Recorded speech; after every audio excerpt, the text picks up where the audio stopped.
ये चैप्टर पहला का था ना? पहला चैप्टर का नाम क्या है? रासायनिक अभिक्रिया का। ठीक है, चलिए देखिए, आज हम जानेंगे क्या? उपचायक, अपचायक, है ना? तो देखिए, और बहुत सा है। तो सबसे पहले हमको जानना है उपचायक। उपचायक किसको बोलते हैं इसे? तो उपचायक वे पदार्थ होते हैं जिनका कारण जो है, ठीक ना, जिनके कारण अपचयन की क्रिया होती है। जहाँ अपचयन की क्रिया हो जाएगा, जहाँ पर अपचयन की क्रिया होता है तो उसको हम क्या बोलते हैं? सॉरी, उपचयन की क्रिया होगा तो, उपचयन की क्रिया होगा तो क्या कहेंगे? हाँ, उपचायक कहेंगे। और इसी तरह से जहाँ पर अपचयन की, यानी कि अपचयन जो है, अति अपचायक वे पदार्थ होते हैं जिनके कारण अपचयन की क्रिया होता है। जहाँ पर अपचयन क्रिया हो रहा है तो उसको क्या बोलेंगे? अपचायक बोलेंगे, क्योंकि उपचयन और अपचयन ये बता चुके हैं हम कि किस में हाइड्रोजन का ह्रास होता है, किस में हाइड्रोजन की वृद्धि होता है। ये आपको पहले से पता है, ठीक ना? अपचयन उपचयन बतावल है ना? तो चलिए, यहाँ एग्जाम्पल हो गया। आगे है रेडॉक्स अभिक्रिया को अपोप, है ना, अपोपचय कहते हैं ना, अपोपचय भी कहते हैं। आगे है संक्षारण। अब संक्षारण हमको जानना है, संक्षारण किसको बोलते हैं इसे? ठीक, देखिए, संक्षारण जो है इसको अंग्रेजी में क्या बोलते हैं? कोरोक्शन है ना, कोरोक्शन।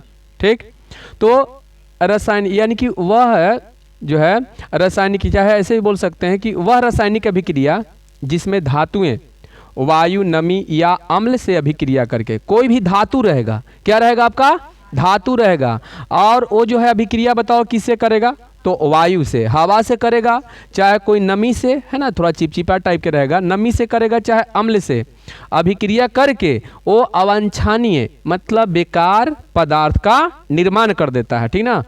तो निर्माण करता है, तब उसे हम संक्षारण कहते हैं। अब संक्षारण के यदि हम एग्जाम्पल की बात करते हैं, ठीक ना, तो देखिए, जब कोई धातु अम्ल, आद्रता आदि के संपर्क में आती है तो वे संक्षारित हो जाती है। जैसे यदि हम लोहा को, ठीक ना, लोहा को यदि हम खुले हवा में छोड़ देते हैं तो देखिए, लोहा हवा से अभिक्रिया करके और ये द्रव से, पानी से अभिक्रिया करके, बताइए क्या बना देता है? जंग लगा देता है। जंग बना देता है कि नहीं? तो ये जो है संक्षारित कर देता है। मतलब संक्षारित के मतलब खराबी कर देना। बताइए, जब लोहा पर जंग लगता है तो बताइए लोहा को क्या कर देता है? खराब कर देता है कि नहीं? उसको कमज़ोर कर देता है। उसमें भूरा टाइप के जो है, लाल टाइप के, भूरा टाइप के जो है, उसमें एक पदार्थ जम जाते हैं ऊपर, ठीक है ना? जब वो पदार्थ को हटाइएगा तो धीरे धीरे वो लोहा क्या हो जाता है? ख़त्म हो जाता है ना? उसमें से घटता है कि नहीं घटता है? इस तरह से, ठीक है? तो सीधा सीधी यह जानना है कि जहाँ ऊपर बेकार के पौधे जब जमा हो जाएंगे, ठीक है ना, तो जो जमा चढ़ जाएंगे उस पर, तो उसको जो है हानि पहुँचाएंगे, ठीक है ना? उसको संक्षारित कर देते हैं, मतलब खराबी कर देते हैं, ठीक ना? उसी को हम क्या कहते हैं? हाँ, संक्षारण कहते हैं, ठीक ना? ये हो गया, ठीक। आगे है, कहाँ गया? ये है आपका विकृत गंधिता। ये तो संक्षारित हो गया, आपका संक्षारण लिखा गया है ना? संक्षारण मतलब कोई खराबी कर देगा धातु के, ठीक ना? एल्युमिनियम के भी खराबी कर देता है, ठीक ना? एल्युमिनियम में कभी कभी हम लोग क्या करते हैं कि टोकन फंसाने के लिए लगाते हैं, तो उसमें एक कार्बन धर लेता है। हम लोग बोलते हैं ना, कार्बन धर लिया, उसको रगड़ते हैं हम। तो बताइए, रगड़े तो बताइए घटा कि नहीं घटा? घट गया ना? इस तरह से। ऐसा नहीं कि उस पर परत चढ़ेगा तो वो और मजबूत हो जाता है, कमज़ोर हो जाता है। विकृत गंधिता है, वसा तथा तेल से बने, वसा का मतलब तेले समझिए, चर्बी बोलिए, ठीक है?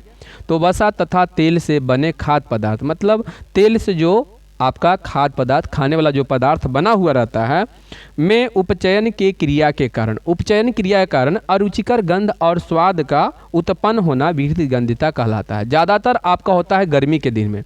देखिए, गर्मी के दिन में क्या होता है कि आपका सब्जी, ठीक है ना, सब्जी जो है ये क्या हो जाता है? तो मतलब कि खराब हो जाता है, ठीक है ना? बताइए, वो जो है क्या हो जाता है? खराब हो जाता है, चिपचिपा हो जाता है, उसमें अरुचिकर गंध आने लगता है, स्वाद में भी बदलाव हो जाता है, ठीक है ना? यही बात को हम क्या बोलते हैं? जल्दी बताइए। तो इसको हम बोलते हैं विकृत गंधिता बोलते हैं। समझ गए? विकृत गंधिता बोलते हैं। जैसे बासी भात समझ जाइए, है ना? सब्जी भी हो जाएगा। तो बताइए, जब ये खराब हो जाता है तो इसको सही रखने के लिए बताइए हम लोग क्या करते हैं?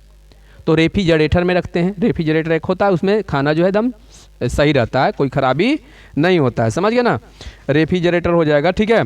और इसे जो है सही रखने के लिए एक जानते हो क्या है, एक BHA और एक BHT है, दो दो को पदार्थ है, ठीक। यानी ब्यूटिलेट हाइड्रोक्साइड है ना, हाइड्रोक्सी एनिसोल, चाहे ब्यूटिलेटेड हाइड्रोक्सी टाइलुइन, है ना। ये दोनों पदार्थ ऐसा है कि इसको भोजन में मिला देने से, है ना, भोजन में मिला देने से वो जो है क्या उपस्थित वसा तथा तेल आसानी से उपचयित हो जाता है, मतलब वो सही हो जाता है, समझ गए ना। मतलब जो भी थोड़ा चिपचिपा टाइप के बोले वो सही हो जाता है, समझ गए ना।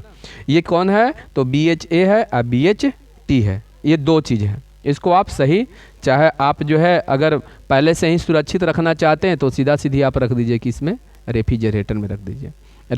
रेफ्रिजरेटर में रखने से कोई ख़राब नहीं होगा। क्या, अच्छा वो नहीं कोई दिक्कत है। तो चलिए ये तो हो गया आपका रेड वाला। आगे है दहन। तो दहन किसको बोलते हैं हम, तो देखिए दहन कहिए चाहे दहनशील कहिए चाहे ज्वलनशील कहिए, तो वे पदार्थ जो जलता है ना, जो जलता है उसे हम ज्वलनशील पदार्थ कहते हैं, चाहे दहनशील पदार्थ कहते हैं, चाहे दहन कहते हैं, समझ गए ना। जैसे में आपका कोयला जलता है ना, लकड़ी जलता है, खेर पुआर जलता है, ये सब दहनशील पदार्थ में आ जाए। कपड़ा भी जल जाता है, तो बताइए क्या है ये, दहनशील पदार्थ है। तो बताइए दहनशील पदार्थ समझ में आ गया।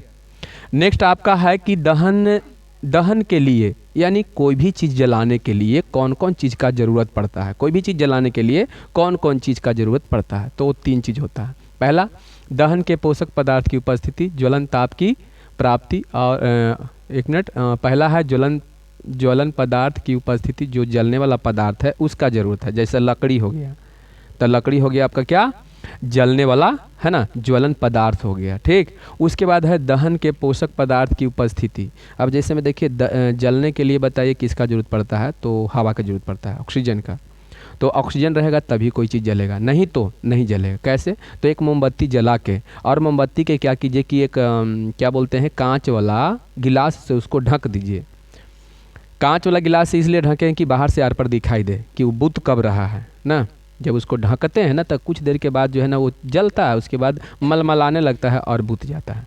बोलिए ऐसा हो जाता है नहीं, क्यों, क्योंकि अंदर में जब तक आपका क्या ऑक्सीजन रहेगा जब तक जलते रहेगा, और जब उसमें कार्बन डाइऑक्साइड की मात्रा बढ़ जाएगा तो क्या हो जाएगा, बुत जाएगा, ऑक्सीजन ख़त्म हो जाएगा। तो ठीक ना, इसीलिए हम छठा सतमा में पढ़े थे, उसमें पुदीन अंदर में डाला गया था, समझ गया ना। तो अंदर में पुदीन जो है वो ऑक्सीजन को देता है, तो जिसके कारण कुछ देर तक जलते रह गया था क्या, मोमबत्ती। आगे है कि ज्वलन ताप की प्राप्ति, ज्वलन ताप का भी होना जरूरी है, ठीक है ना।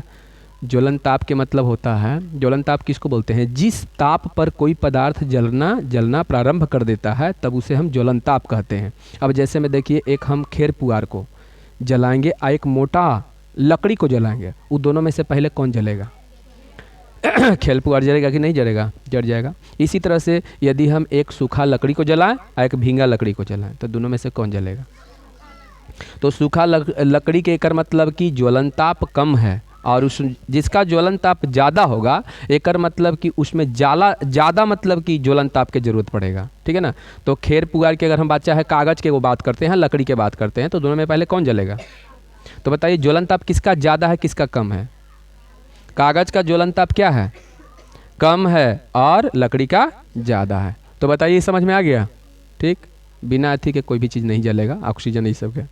आगे है ज्वाला, वह क्षेत्र जहाँ गैसीय पदार्थ जलता है तब उसे ज्वाला कहते हैं, जहाँ पर जल रहा है। जैसे एक मोमबत्ती हम जलाते हैं तो ये सब ज्वाला है, समझ गए। ये सब जहाँ आपको दिखाई दे रहा है पीला टाइप के ऐसे दिखाई देता है, जहाँ से लाइट निकलता है, वो सब के सब ज्वाला है।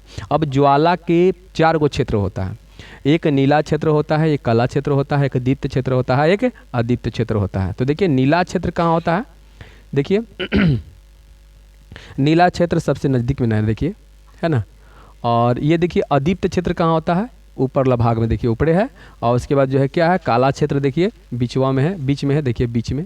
और दीप्त क्षेत्र कहाँ है, यानी कि अदीप्त क्षेत्र के लगले बगल में दीप्त क्षेत्र है, समझ गए ना। दीप्त के मतलब जल जाएगा, वहाँ पर जल जाएगा आपका जो भी चीज़ है जलेगा, दीप्त क्षेत्र में जलता है, वहाँ पर ताप ज़्यादा रहता है, समझ गए ना। और यहाँ पर ज़्यादा नहीं होता है, ये आपको ब्लू टाइप के दिखाई पड़ेगा, नीला दिखाई देगा, समझ गए ना। सबसे ज़्यादा दीप्त जो है यहाँ होता है, यहाँ जलेगा, बड़ा जल्दी से जल जाएगा। यही तो है। आगे है क्वेश्चन है कि वायु में जलाने से पहले मैग्नीशियम रिबन को साफ क्यों किया जाता है, ठीक है ना। इसके बारे में जो है सबसे पहले ये जो है आप कन्फर्म याद कर लीजिएगा, क्योंकि परीक्षा में इस टाइप के क्वेश्चन ये आता है, ये वाला क्वेश्चन कई बार पूछा गया है। तो आप इसको याद कर लीजिएगा कि मैग्नीशियम धातु सामान्य ताप पर नम वायु की उपस्थिति में मैग्नीशियम ऑक्साइड बनाता है, जो मैग्नीशियम Mg मतलब मैग्नीशियम रिबन के ऊपरी सतह पर क्या होता है, जमा रहता है। इसीलिए इसे वायु में जलाने से पहले सरेस पत्र से, सरेस पत्र बताइए किसको बोलते हैं, सरेस पत्र बोलते हैं जो जंग छुड़ाने वाला होता है ना। हाँ, तो उसको से रगड़ देने पर है ना, पत्र से हाँ रगड़ कर साफ कर दिया जाता है, ताकि वह आसानी से ऑक्सीजन से संयोग कर सके, समझ गए ना। इतना बात जो है आप याद कर लीजिएगा, ठीक ना। तो चलिए